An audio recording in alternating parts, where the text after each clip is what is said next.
오늘 우리에게 주시는 하나님의 말씀은 베드로전서 2장 9절에서 12절 말씀입니다. 함께 한 목소리로 읽겠습니다. 그러나 너희는 택하신 족속이요 왕같은 제사장들이요 거룩한 나라요 그의 소유받은 백성이니 이는 너희를 어두운 데서 불러내어 그의 기이한 빛에 들어가게 하신 이의 아름다운 덕을 선포하게 하려 하심이라. 너희가 전에는 백성이 아니더니 이제는 하나님의 백성이요 전에는 긍휼을 얻지 못하였더니 이제는 긍휼을 얻은 자니라.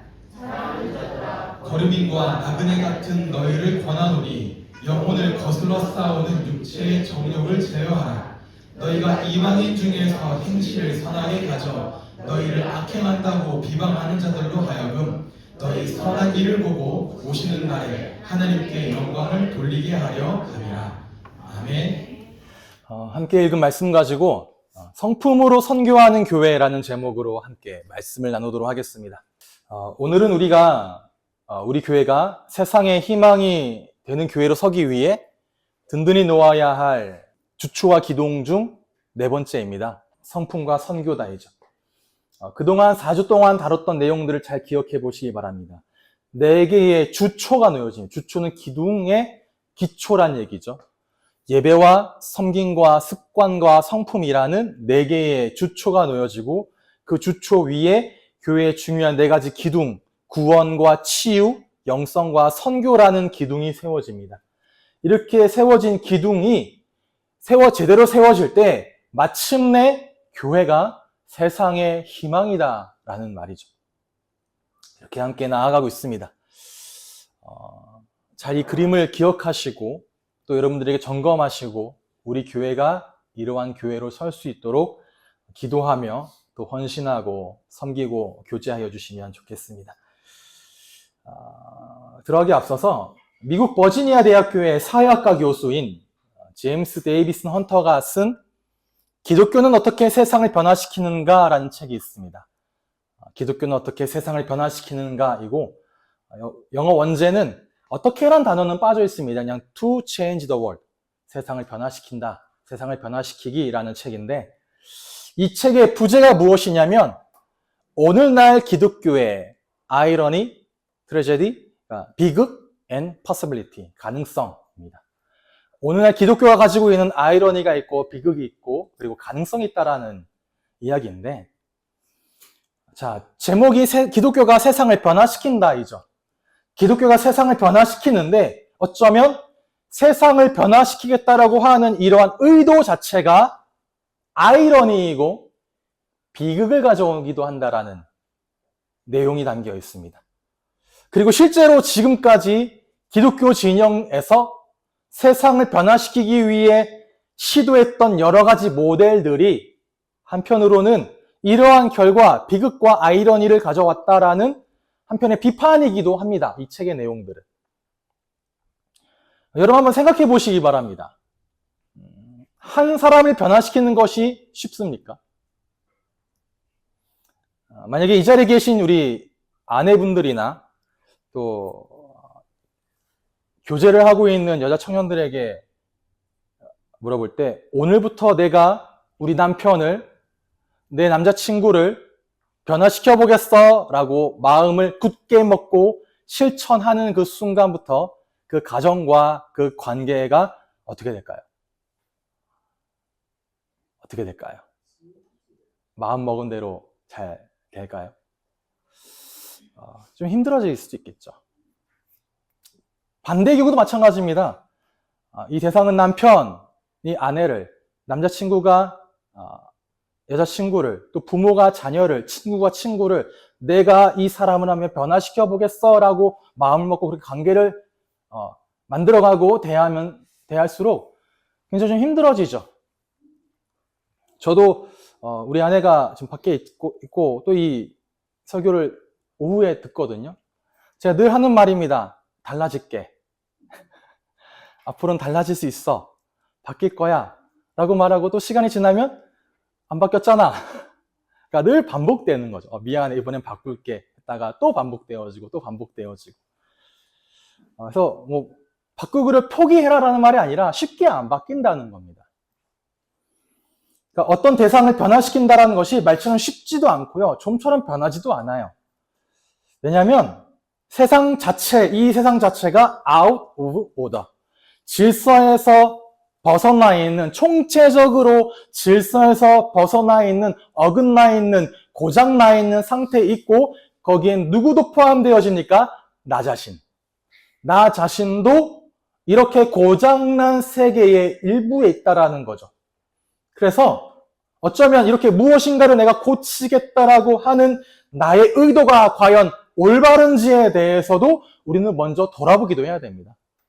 어떤 기준이 분명하지 않잖아요. 차를 고치는 차에 대한 기준이 있습니다. 설명서가 있겠고 이 조립되어지는 부분들이 있겠죠. 그 기준에 따라 맞춰가지만 어쩌면 우리의 마음이, 우리의 생각이, 우리의 기준이, 우리의 철학이 누군가를 바꾸겠다라고 한 나의 마음이 올바른지에 대해서는 돌아볼 필요가 있겠죠. 그 기준이 과연 옳은지. 이처럼 사람이 사람을 변화시키는 데에서 어쩌면 많은 아이러니가 발생하기도 하고 여러 비극들이 시작되어진다는 겁니다.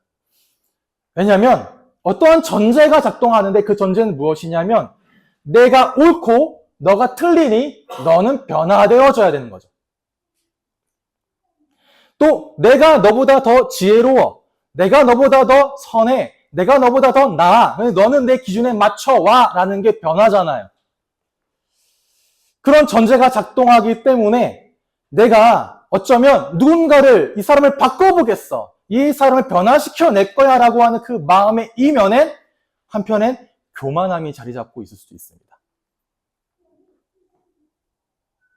이것은 교회가 세상을 변화시키려고 할 때도 마찬가지죠.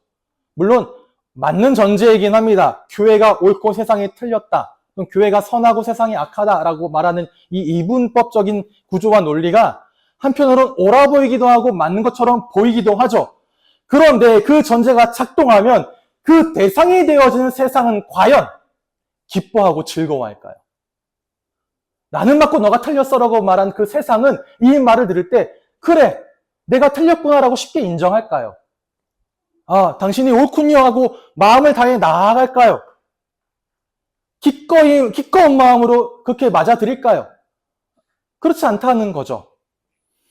비기독교인들, 논 크리스천들의 많은 반론들이 뭐냐? 기독교는 왜 자꾸 우리를 보고 죄인이라고 가스라이팅 합니까? 왜 우리 보고 너 행복하지 않아, 나 행복하지 않아야 되는 것처럼 우리를 자꾸 몰아갑니까? 라는 게 반론입니다. 우리가 왜 죄인이에요? 왜 너네 항상 우리 보고 죄인이라 그래요? 나 죄 안 지었는데요. 또는 왜 우리는 행복하면 안 돼요, 우리? 나 행복해요. 아니, 행복하지 않아. 행복하다니까, 행복하지 않다고 잘 생각해봐. 행복해요. 아니야, 그거 잘못된 행복이야. 라고 우리가 계속, 어쩌면 기독교가 그렇게 사람들을, 논 크리스천들을 이렇게 만들었다는 거죠. 왜? 행복의 기준이 우리 쪽에 서 있었으니까. 그래서 세상을 변화시킨다라고 하는 것의 아이러니이자 비극은 어느 순간 교만해지는 겁니다. 어느 순간 교회가 우월해져 있는 겁니다. 도덕적으로 또는 뭔가로 어떤 기준 앞에 우리가 더 우월해. 우리는 선택받았어. 우리는 구별되어졌어. 라고 말하는. 그래서 우리 진영이 옳다라고 하는 자기 의에 빠져 있다. 우리 진영이 옳다라고 말하는, 더 낫다라고 말하는 자기 중심성에 가득 찬 그런 진영 또는 단체가 되어지고 말았다는 그런 사람이 되고 말았다라고 지적하는 바가 이 책에 말하는 겁니다. 그게 비극이고 아이러니였다. 우리가 더 옳아, 우리가 더 맞아 라고 말하는. 그런데 부제를 보면 비극과 아이러니만 말하지 않죠. 무엇이 더 있습니까? possibility, 가능성이 존재합니다. 가능성이 언급하고 있던 것처럼 기독교의 가능성이 전혀 없다고 말하는 책은 아니에요. 그럼 어떻게 해야 될까요? 할 때 아브라함을 예로 들어봅니다. 아브라함은 모든 기독교인들이 믿음의 조상으로 여기는 위대한 인물이죠. 유대인들에게는 그들의 민족의 시조입니다. 이는 이슬람 교도들에게도 마찬가지예요. 무슬림에게도 아브라함은 자기들의 믿음의 그 종족의 시초잖아요. 즉 기독교, 유대교, 이슬람교 세 종교에서 굉장히 중요한 인물인데 이 인구가 얼마 되느냐? 한 35억 정도 됩니다. 기독교와 이슬람교까지 다 합치고 유대교까지 합치면 35억 정도 되는 모든 기독교에 속한, 이슬람에 속한 사람들이 아브라함이면 다 알아요. 어마어마한 인물이기도 하죠. 그런데 그 아브라함이 행한 일이 과연 무엇이었습니까? 아브라함은 그냥 아브라함이었습니다. 아브라함이 제국을 다스려서 위대해지지 않았습니다. 영토를 정복하거나 어마어마한 기적을 베풀거나 뛰어난 가르침을 정립해서 설파하지도 않았습니다. 뭔가 나라를 세우고 일어서 통치하고 또는 종교를 만들어서 가르침을 전하고 그랬냐? 아니, 그냥 아브라함은 그저 자신을 아브라함으로 부르신 하나님 앞에 신실하였고 그 하나님을 믿는 믿음을 가지고 투철하게 치열하게 살아냈을 뿐이죠. 그리고 하나님께서는 이 아브라함을 부르실 때 아브라함아 너 이제부터 세상을 변화시켜라라고 말씀하지 않았습니다. 다 함께 읽어보겠습니다. 시작. 여호와께서 아브라함에게 말씀하셨습니다. 내 나라와 내 친척과 내 앞에 있을 거라. 내가 너에게 보여줄 땅으로 가라. 내가 너를 큰 나라로 만들어주고 너에게 복을 주어 너의 이름을 빛나게 할 것이다. 너는 다른 사람들에게 복이 될 것이다. 아멘. 하나님께서는 뭐라고 말씀하십니까? 아브라함에게 아브라함아 너는 세상에 복이 될 것이야. 다른 사람들에게 복이 될 것이다. 다른 사람에게 복의 근원이다. 복을 줄 것이다. 말씀하시죠. 세상을 변화시켜라가 아니라 아브라함아 너는 복이야. 너의 복이 다른 사람들에게 복이 될 것이다. 이것은 우리 그리스도인들에게 주어진 사명과 정체성과 동일합니다. 그래서 앞서 언급했던 이 기독교는 어떻게 세상을 변화시킵니까? 라는 그 책에서 제시하는 대안이 무엇이냐면요. 가능성이 무엇이냐면 따라해보자. 신실한 현존. 신실한 현존입니다. 현존이란 말이 조금 어렵습니까? 존재라는 거예요. 그렇게 존재한다라는 거예요. 지금 그렇게 존재한다. 무엇으로? 신실한 존재로, 신실한 사람으로 그렇게 지금 존재한다라는 거죠. 우리가 할 수 있는 것, 또 우리가 해야 되는 것은 무엇이냐면 하나님께는 신실하면서 그저 그러한 존재로 그 자리에 서 있는 것입니다. 그냥 가만히 서 있는 것이 아니라 그 자리를 신실한 존재로서 살아낸다라는 거예요. 신실한 사람으로서 살아간다라는 겁니다. 그 삶을, 그 자리를, 그 만남을 우리 계속 이야기하는 것처럼 그 가정과 나 자신과 나의 친구, 나의 모든 것들 속에서 어떠한 존재로요? 하나님께 신실한 존재, faithful, presence, 존재로 서 있다라는 거죠. 그렇게 살아간다라는 거죠. 중요한 건 이 신실한 존재로 서겠다라는 게 내가 신실한 존재로 서면 세상에 변화되어질 거고 세상을 변화시킬 수 있을 거라고 말하는 그 욕구가 발현되어지는 게 아니라는 겁니다. 반대죠. 나는 하나님께 하나님을 영화롭게 하는 존재가 사람이 되기 위해 하나님께 신실하게 서겠습니다. 나의 삶의 자리에서 신실하게 살아가겠습니다. 즉, 세상을 변화시키려는 방향이 아니라 하나님을 기쁘시게 하고 하나님을 기뻐하고 하나님께 영광을 올려드리는 그 바람, 그 소망, 그 욕망에 기초한다라는 거예요. 다르잖아요, 완전히. 그리고 이러한 삶, 신실한 현존의 삶이 바로 아브라함의 삶이었습니다. 아브라함은 그저 하나님 앞에 신실하게 살아갔어요. 물론 아브라함에게도 하나님 앞에 신실하게 산다라는 건 지금 너무 어렵고 힘든 일이기도 했습니다.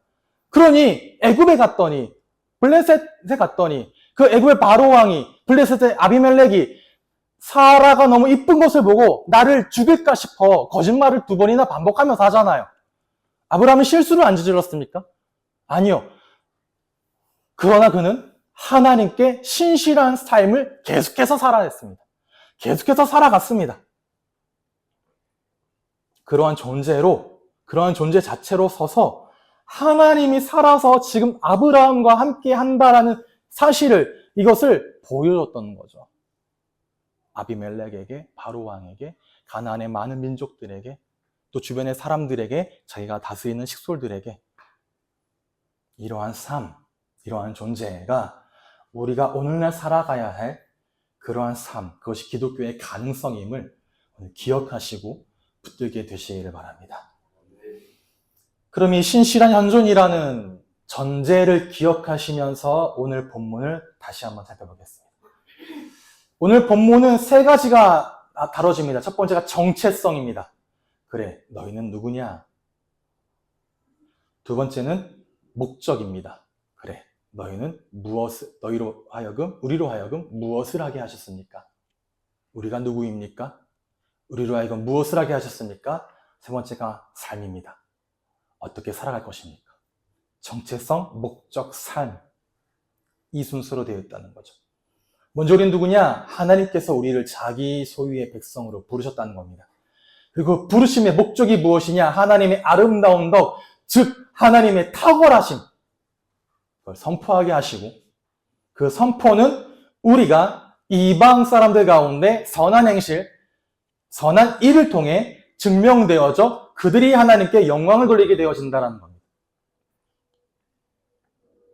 하나씩 살펴보겠습니다. 다 함께 읽어보겠습니다. 시작!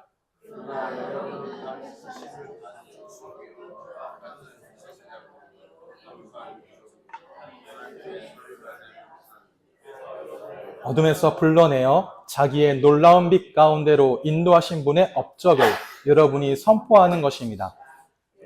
전에는 하나님의 백성이 아니었으나 지금은 하나님의 백성이요. 전에는 자비를 입지 못한 사람이었으나 지금은 자비를 입은 사람입니다. 아멘. 오늘의 본문은 이렇게 시작하죠. 그러나 여러분은, 개역개정의 그러나 너희는, 여러분은 세상에서 어떠한 이름으로 불려지십니까? 어떠한 정체성으로 불려지고 계십니까? 모든 사람은 자기의 이름으로 불려지기도 하죠. 또는 자기가 감당하는 어떠한 역할로 불려지기도 합니다. 또는 자신의 직업으로, 또 나의 행동에 대한 평가로 불려지기도 합니다. 그리고 내가 이룬 업적과 성과로 불려지기도 합니다. 저는 제 이름으로 불려집니다. 저는 제 직업, 목사라고 하는 제 직분으로 불려지기도 합니다. 또 제 나이대로 불려지기도 합니다. 아저씨예요, 저는. 세상에 그냥 아저씨. 또는 서일이와 서빈이와 관련된 곳에 가면 누구 아빠? 그게 저의 정체성이잖아요. 그렇게 불려지는.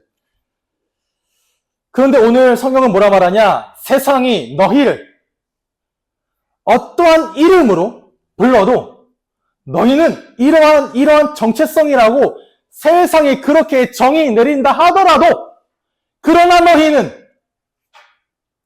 하나님의 백성이다. 내가 나의 역할, 내 평가, 내 업적, 내 성과, 내 직업, 내 수준, 내 무엇으로 세상이 나를 그렇게 부른다 할지라도, 그러나 너희는 하나님이 너희에게 이러한 이름과 이러한 정체성을 주셨으니 너희는 택하심을 받은 족속이요, 너희는 왕과 같은 제사장들이요, 너희는 거룩한 민족이며 너희는 하나님의 소유가 된 백성이다. 그것이 너희의 정체성이다라고 오늘 성경은 분명히 밝히고 시작하는 거죠. 우리가 세상과 구별되어지는 지점은, 가장 중요한 지점은 우리가 무엇을 하였다가 아닙니다. 우리가 어떠한 특성을 지녔어, 내가 어떠한 성품을 가졌어가 아니라는 거죠. 누가 당신을 불러내었습니까? 누가 당신을 소유하고 있습니까? 그것이 여러분의 정체성이라는 거예요. 우리는 하나님의 소유입니다. 우리는 하나님의 소유입니다. 하나님의 소유란 이 정체성이 너무나 중요하다라는 거예요. 누가 나를 소유하고 있습니까? 누가 나의 소유자입니까? 나는 나 자신의 소유도 아니고, 세상에 정의 내려지는 그 정의 내림의 소유도 아니고, 우리는 하나님의 소유니 하나님의 정의 아래 있다라는 거죠. 이러한 정체성은 근데 어떠한 우리의 특권을 말하거나 우리의 우월감을 말하는 게 아닙니다. 10절에서 분명히 말씀하고 있죠. 전에는 너희가 하나님의 백성이 아니었어. 전에는 너희가 자비를 입지 못했어. 그러나 지금은 하나님의 은혜와 하나님의 자비로 하나님의 백성이 되었다라는 겁니다. 우리가 특별해서, 우리가 뭔가 나아서, 우리가 어떠한 공로를 행해서, 우리가 큰 가치를 가지고 있어서, 우리가 큰 성과를 만들어내서 하나님이 그걸 보고 그래 너네 백성이다 라고 하신 것이 아니라 그저 하나님의 긍휼하심으로, 하나님의 자비로, 하나님의 은혜로 예수 그리스도의 그 완전하신 구속, 십자가 대속의 은혜로 말미암아 우리가 하나님의 사람, 하나님의 소유가 되었다라는 거죠. 그것을 기억하라는 겁니다. 그렇게 우리를 불러내어 하나님의 소유로 삼았는데 그 목적이 무엇입니까? 여러분을 어둠에서 불러내어 자기의 놀라운 빛 가운데로 인도하신 분의 그 아름다운 업적을 여러분으로 선포하게 하려는 것입니다. 우리를 어둠에서 빛으로 불러내신 하나님의 그 구원 사역, 그 구원 사건을 선포하고 그 구원이라고 하는 그 사건 속에 담겨있는 하나님의 선하심, 하나님의 위대하심, 하나님의 인자하심을, 즉 하나님이 어떤 분이신지 세상으로 하여금 알게 하는 것, 그것이 우리를 불러내신 목적이라는 거죠. 그게 우리에게 정체성을 주신 목적입니다. 왜 하나님의 소유로 삼으십니까? 왜 거룩한 민족으로 부르셨습니까? 왜 왕과 같은 제사장으로 여러분을 세우십니까? 왜 택하심을 받은 족속이라고 하는 정체성을 부여해 주십니까? 선포하도록이요. 선포하도록. 정체성과 선포하도록. 정체성을 가지고 선포하도록. 이 두 가지가요, 하나의 세트예요. 어떤 사람은 일단은 먼저 선포하고 그 다음에 정체성에 걸맞게 살아갈게요. 그게 아니라는 겁니다. 또는 그 반대도 아니라는 거예요. 먼저 내가 정체성을 충분히 가지고 난 다음에 그 다음에 선포할 게도 아니고요. 일단 뭐 어떻게 돼서 선포하면 됐지 뭐. 근데 내가 정체성 나중에 가질 게 두가 아니라는 거죠. 정체성과 선포 이 두 가지는 하나의 세트, 두 가지가 함께 이루어지도록 우리를 부르셨다라는 거예요. 그게 목적입니다. 어떻게 정체성과 선포의 목적에 맞게 살아갑니까? 그 다음이 11절과 12절입니다. 다 함께 읽어보겠습니다. 시작!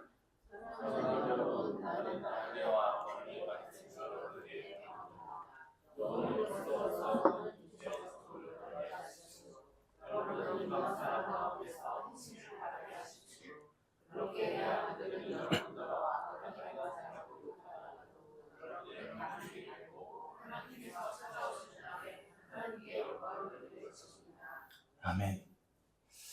앞의 구절에서는 택하심을 받은 족속, 왕과 같은 제사장, 거룩한 민족, 하나님의 소유가 된 백성인 우리라고 말합니다.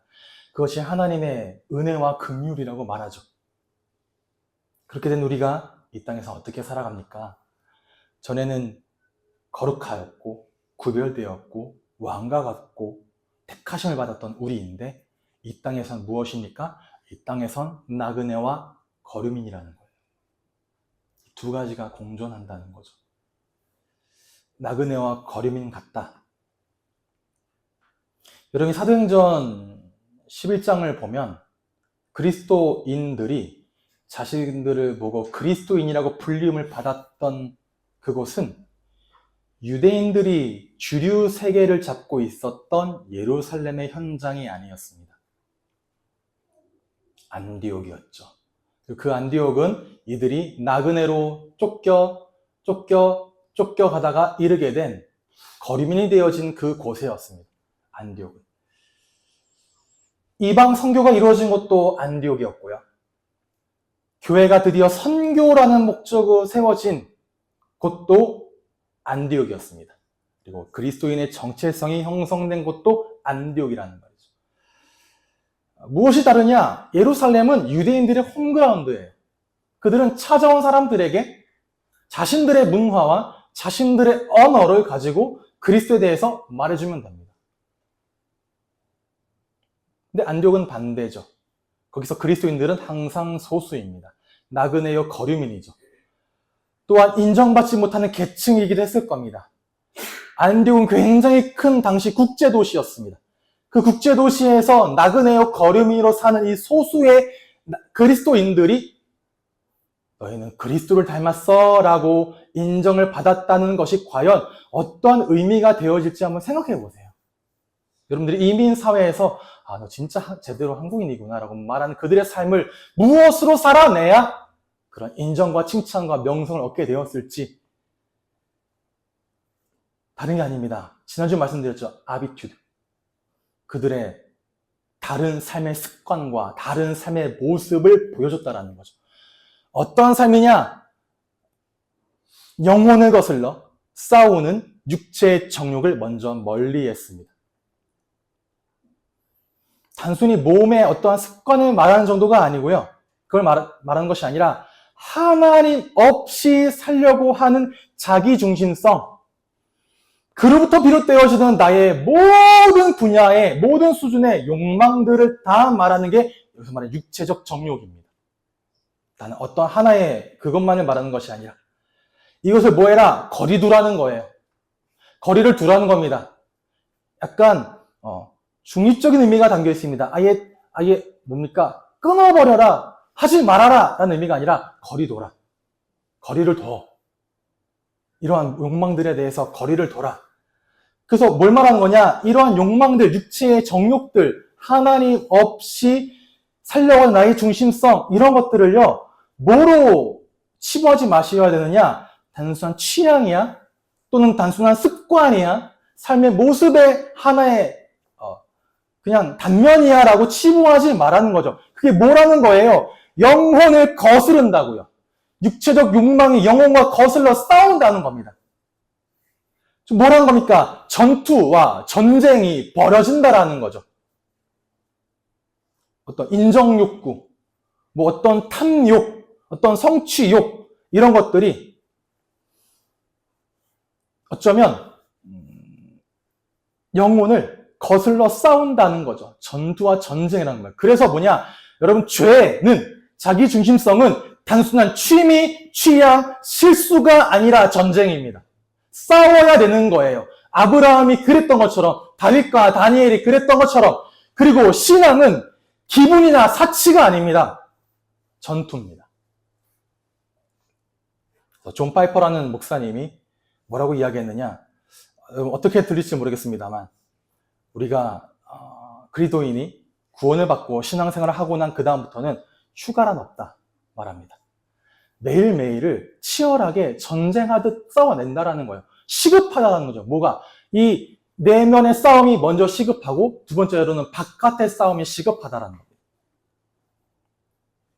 여러분, 거리를 두세요. 영혼을 거슬리는 육체적 정욕과 거리를 두시기를 바랍니다. 이러한 내면의 싸움이 일어나요. 일어나는 가운데 이 싸움이 이제 뭐로 드러나냐? 외부로 드러납니다. 그것이 그 다음입니다. 그렇게 해야 이방 사람 가운데서 여러분 행실을 바르게 하십시오. 두 가지를 말하죠.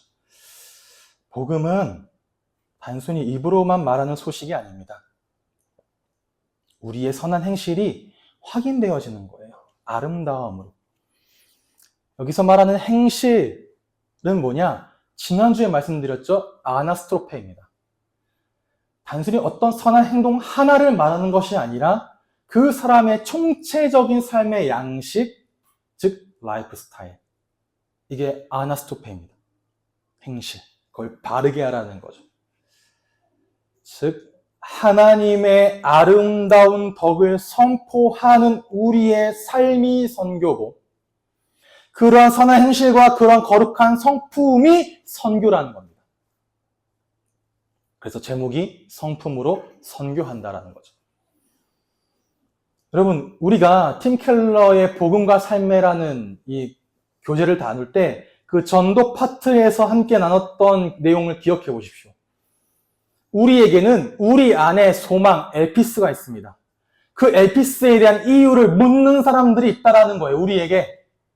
그래서 베드로가 뭐라고 말합니까? 다만 여러분의 마음속에 그리스도를 주님으로 모시고 거룩하게 대하십시오.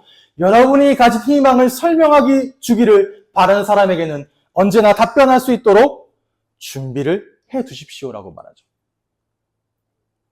왜 묻습니까? 똑같으니까 묻습니까?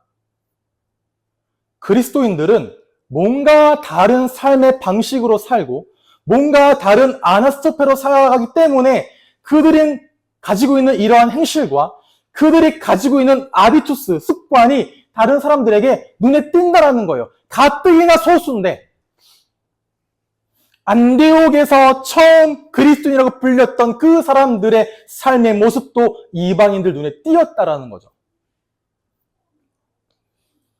무엇으로 띄었냐? 그들의 아나스토페로, 삶의 양식으로. 그러니 그들을 지칭할 뭔가 이름이 필요한 거예요. 뭔가 달라. 저들은 삶의 방식이 달라. 보니까 그리스도를 닮아가려고 그래. 그래서 그리스도인인 겁니다. 그리스도인들이 나그네이고 거류민임에도 불구하고 먼저 사회와 완전히 동화되어지거나 또는 그 사회를 싫어하여 우리끼리 격리하여 우리끼리 살자라고 했던 것이 아니라 무엇이었습니까? 도리어 그들을 사랑하고 그들을 섬기는 모습. 동화되거나 반대하고 멸시하는 것이 아니라 사랑하여 섬기는 모습으로 그런 삶의 방식을 가지고 있었고 그런 삶에 대해 이해하지 못하고 비난하는 사람들도 있지만 그 삶의 방식에 대해 궁금해하는 사람들도 있었다라는 거예요. 복음과 삶에서 첫 번째 챕터에 나눴던 말 기억하시기 바랍니다. 이스라엘아, 유대인들아, 바벨론에서 살아. 그렇게 살았다는 거죠. 앞서서 말한 무엇으로요? 신실한 현존으로 살아갈 때에 그런 우리의 모습을 보고 우리의 삶의 모습에 대해 궁금해하고 알고 싶어하고 닮고 싶어하는 사람들이 찾아온다라는 거예요. 왜? 세상은 고장나 있기 때문에. 그럴 때에 우리 안에 있는 소망을 답변할 수 있도록 항상 준비하고 있으라. 무엇으로? 온유함으로, 두려움으로. 말씀드렸죠. 초대를 받아 나옵니다. 우리의 모델하우스를 보고 초대를 받아 나오는 사람들이 있어요. 그 사람들이 우리에게 와서 기독교 신앙이란 무엇입니까? 기독교의 믿음은 무엇입니까? 기독교의 삶은 무엇입니까? 라고 질문할 때에 답변할 수 있도록 항상 준비하고 있어라라는 거죠. 그들이 나왔을 때 우리는 그 질문에 대해 답을 하고 기독교의 삶의 양식에 대해서 그 삶을 이루게 하시는 그리스도 예수의 탁월함에 대해서 그의 선하신 그 은혜에 대해서 설명해 주는 겁니다. 제가 지난주죠 벌써 IGI 시스템 컨퍼런스 상담 부스에 갔을 때 마지막 날에 어떠한 중학생들이 찾아왔어요. 한 중학생이 이렇게 말하는 겁니다. 자기가 학교에서 학생이 상담사를 하는 경우도 있대요. 그걸 하고 있대요. 그래서 자기에게 많은 친구들이 나와서 물어본다는 거죠. 이럴 때 어떻게 해야 돼? 라고 말할 때, 그건 그렇게 해야 돼? 라고 답을 좀 이렇게 조언을, 상담을 제시한다고 합니다. 그래서 걔가, 너무 좋다. 어떻게 해야 될까? 할 때, 그럼 너 이번 주에 우리 교회 한번 가볼래? 라고 말한다라는 거예요. 잘하죠. 잘하는 아이인 거죠. 믿음도 있고. 근데 이 아이가, 이 상대방 친구의 반응이 뭐냐? 그래? 엄마한테 물어보고 올게. 다음 주에 가서 엄마한테 물어보고 온 이 아이가 그럽니다. 엄마가 가지 말래. 왜? 엄마가 요새 이상한 이단 단체들도 많고 좀 안 좋은 교회도 많아가지고 함부로 가지 말래. 이 아이가 항변하는 거야. 우리 이상한 교회 아니야. 우리 괜찮은 교회야. 말하는데 아무튼 가지 말래. 근데 거기서 끝나면 괜찮잖아요. 그 다음부터 얘를 피하는 거예요. 이 아이를. 이것 때문에 너무 힘들어하는 겁니다. 자기가 어떻게 살아내야 되냐는 거죠. 그래서 저와 함께 상담 부스에 앉았던 그 목사님 두 분 다 똑같이 얘기했습니다. 너가 그 아이에게 접근한 게 목적으로 읽혀진 거야. 나에게 왜 잘해주지? 나 데리고 교회 데리고 가려고. 교회 데리고 가면 뭐 할 건데? 선물 받잖아. 뭐 교회에서 높아지잖아. 이름이 올라가잖아. 그래, 그 마음은 오라. 그런데 아무 이유 없이 아무 대가 없이 그냥 잘해주는 거다. 왜? 그러한 삶의 존재이기 때문에. 그냥 잘해줘. 그냥 답을 줘. 친해져. 그냥 잘해줘. 친한 친구, 좋은 사람으로 서. 그럼 그 친구가 너한테 물어볼 거야. 너 왜 나한테 잘해줘? 아무 이유 없이 아무 대가 없이? 그때 말하는 거죠. 나 사실은 하나님 믿는 사람인데 나는 그냥 그런 사람이야. 난 그렇게 할 때 기뻐. 하나님 나에게 그런 마음을 주셨어. 난 그냥 너에게 이웃 잘해줄게. 그렇다고 해서 교회 같이 가볼래? 아니죠. 또 기다리는 겁니다. 그냥 여전히 나는 신실한 존재로서 그냥 살아갈 뿐이에요. 그런 삶의 양식을 가지고 살아갈 뿐이죠. 또 와서 물어봅니다. 근데 그게 뭐야? 왜 그러는 거야? 라고 말할 때 어느 순간 물어봅니다. 너가 믿는 그 믿음에 대해서 나도 알고 싶다. 그때 너가 말할 걸 준비하고 있어. 그래서 다 잠깐만 와서 앉아봐. A부터 Z까지 다 설명해 줄게. 입니까? 하나씩 툭툭툭 던져주는 거죠. 말씀드렸죠. 누가 말을 많이 해야 됩니까? 그들이요. 누가 말을 적게 해야 됩니까? 우리요. 왜? 우리가 가지고 있는 것은 진리이기 때문에 그렇습니다. 이해가 되십니까? 하나님이 우리에게 명령하신 선교는 우리의 삶으로서의 선교, 우리의 성품으로 하는 선교를 먼저 말합니다. 어떤 재화나 어떤 재물이나 어떤 물건을 가지고 와서 와 우리 기독교 좋은 단체예요. 여러분 이것 좀 많이 가져가세요.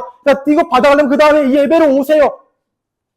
물론 그것도 뭐 좋은 필요하고 그런 선교도 합니다. 또는 성경 공부하면 너한테 이거 줄 테니까 다음 주부터 성경 공부 나와 들어봐. 뭐 그것도 맞겠습니다만 그런 것도 아니라는 거죠. 하나의 일부분들이지만 그걸 말하는 게 아닙니다.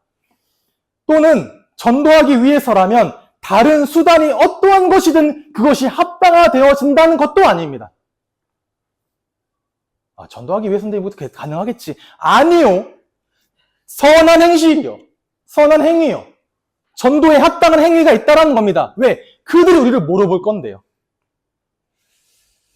우리의 선한 일을 보고 오시는 날에 하나님께 영광을 돌리게 하는 것이 우리의 삶의 부르심의 목적이라는 거죠.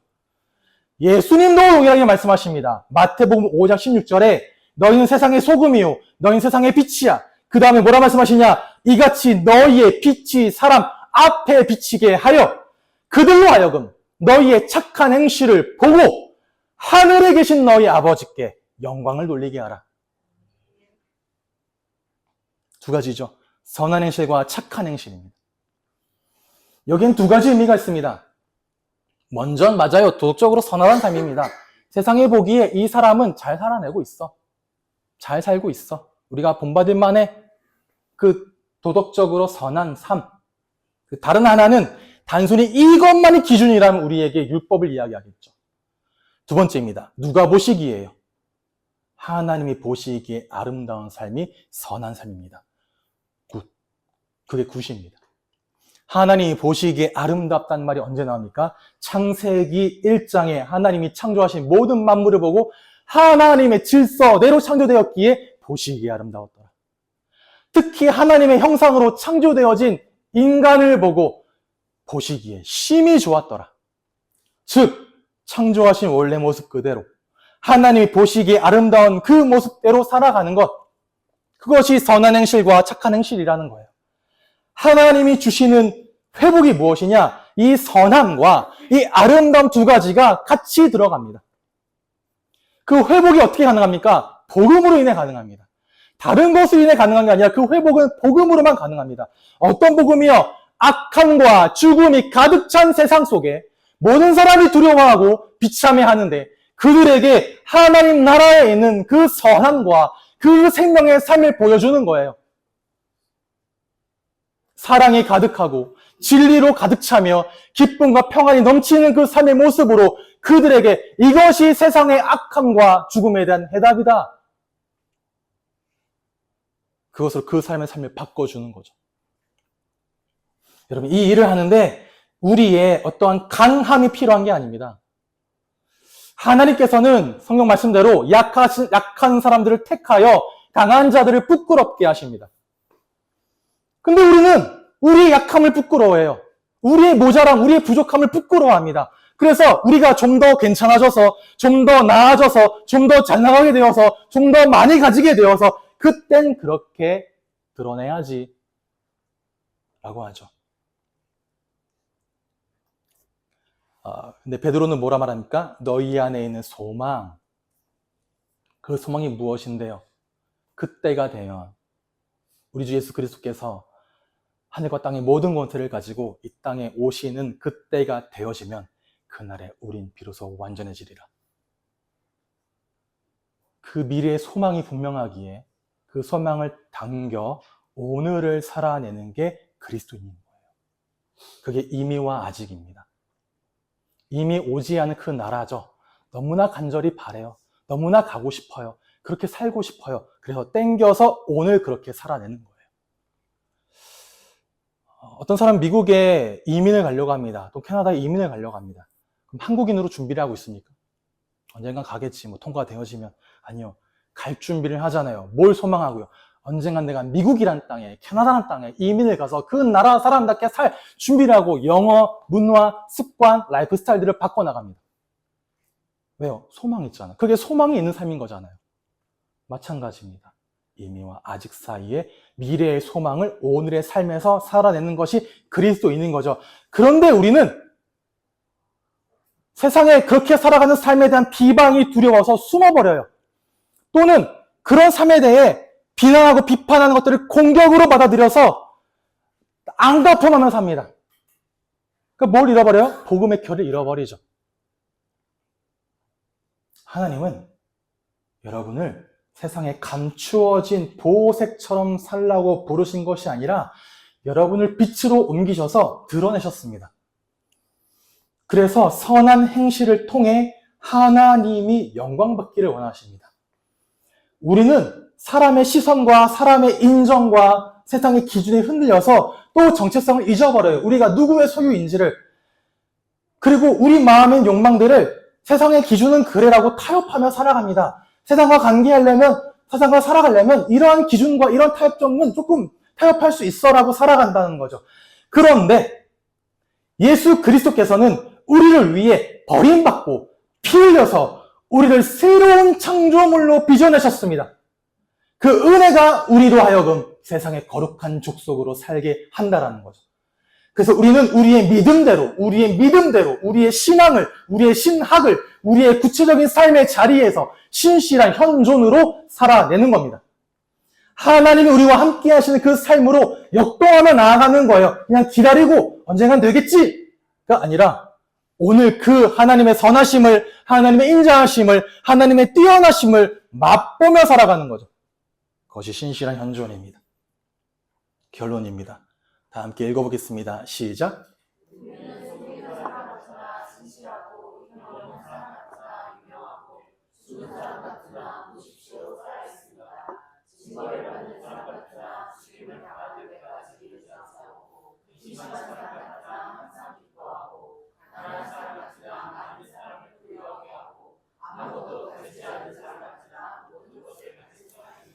아멘.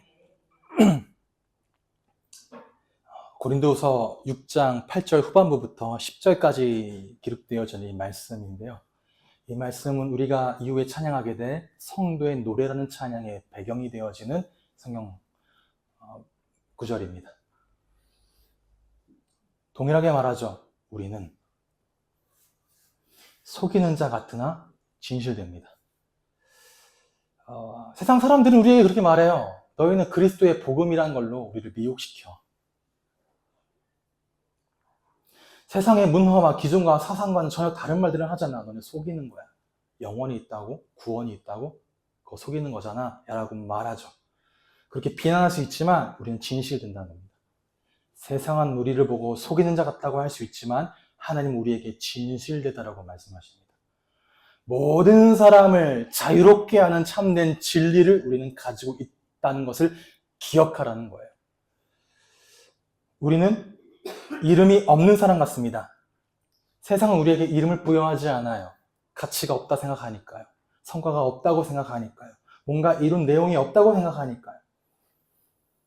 세상을 살아갈 때 수많은 오해도 받고 평가받지 못하고 무시받으며 살아가기도 합니다. 근데 하나님 우리에게 뭐라 말씀하시냐? 너는 내가 인정한다. 너의 이름이 나의 나라 생명책에 기록되어 있고 너의 이름이 내 손바닥에 새겨져 있다. 너희는 유명한 자야. 그걸 기억하라는 거죠. 죽은 사람 같습니다. 세상은 말해요.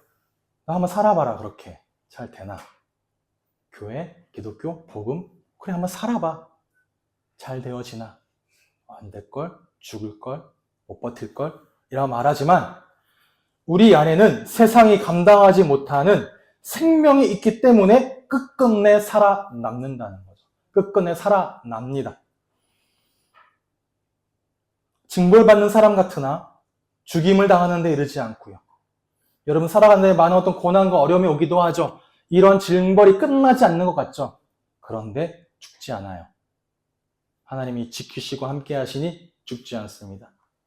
근심하는 자 같으나 항상 기뻐하죠.